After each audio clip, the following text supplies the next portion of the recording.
One physical subject, one material subject that we should focus on, in my opinion, it is very clear that the head of the snake is the financial system. We can argue till the end of time about who runs the world.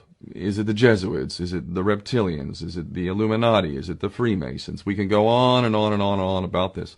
But I don't think it is reasonable to even begin arguing about the mechanism that is used to exert this control. The mechanism is finance. The whole point of finance is to indebt, otherwise to enslave. What is a mortgage? I mean, what does that stand for? It's a death grip.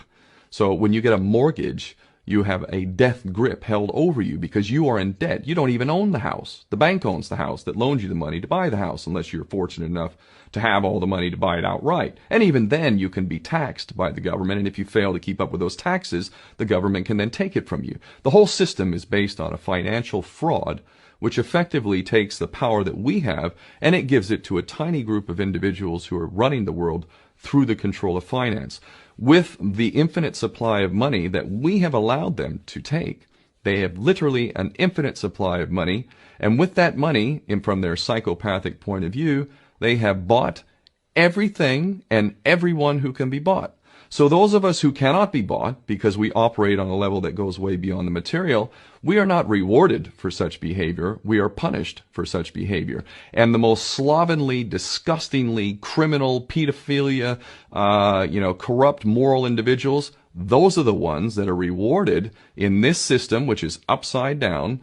We reward the pedophiles, we reward the corrupt, we reward the liars, we reward the people with no morals at all, and usually we compromise them under this system in terms of maybe a videotape. Maybe Barack Obama is gay. The we have videotape of him having sex with another man, or perhaps some other acts that may be not so popular amongst many of the electorate. Or maybe we have videos of political leaders having sex with little boys or little girls. If I was in charge of the world and I was a psychopath and completely drunk on my own power, you can bet damn sure that's what I would do. I wouldn't allow anyone in a position of power who wasn't completely compromised. When you have an infinite supply of money, you can do this. Take that supply of money away, take that power back, put it in the hands of the people, get rid of fractional reserve banking, which is obscenity in itself. Listen to the lessons of Jesus Christ if you're a Christian who got really pissed off when he went to the temple and he saw what the money changers were doing.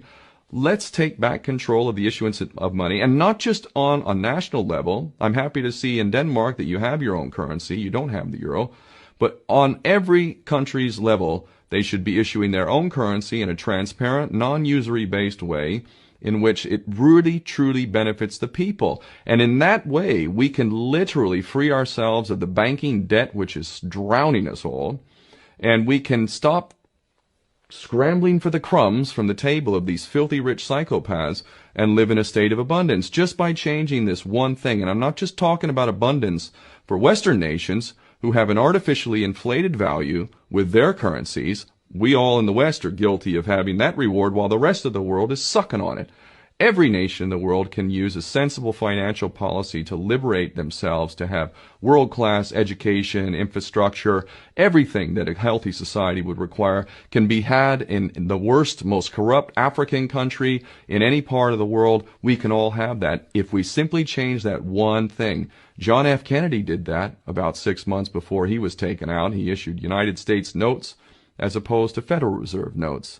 I can assure you the powers that be knew the power of that act, and they took him right out. So the bottom line is, if we as people understand this very simple principle, just this one thing, change this one thing, we can solve every other problem you can name. I don't care what the problem is. I can bring it back to the financial system and an infinite supply of money for a bunch of psychopaths who are running the world, as opposed to an abundant supply of money for all of us. So in that sense, I'm very optimistic.